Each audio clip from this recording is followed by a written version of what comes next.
मैं हमारा पूरा जीवन में बस एक गलती करी। मैं सेहरा बांध के आऊंगा, मेरा वादा है।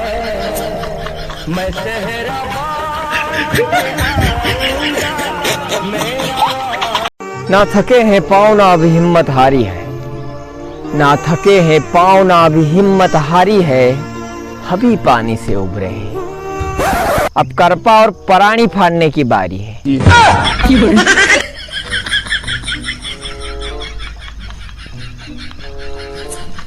हज़ार नोट होती तो खाली एक जरूरत पूरी हुई, बाकी जिंदगी को असली मजो तो बचपन में मम्मी पास थी मांगिया 1 रुपया में थी।